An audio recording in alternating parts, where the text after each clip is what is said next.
اس کے متعلق ہمارے آقا کونین نے کیا فرمایا؟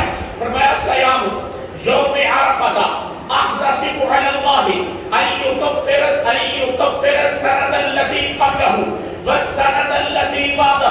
فرمایا جو 9 ذو الحجہ کا روزہ رکھتا ہے یعنی یوم عرفہ کا روزہ، آقا کونین نے الفاظ کو بولے احتسب، جس کا مطلب ہوتا ہے میں گمان کرتا ہوں، لیکن نبی کا گمان نہیں ہوتا، نبی کا گمان یقین ہوتا ہے. اور جب نبیوں کا سردار کو وہ گمان کرے، میرے نبی رحمت صلی اللہ علیہ وآلہ وسلم نے فرمایا 10 دن تو 10 رہے، جس کا ثواب آپ سماعت فرما چکے.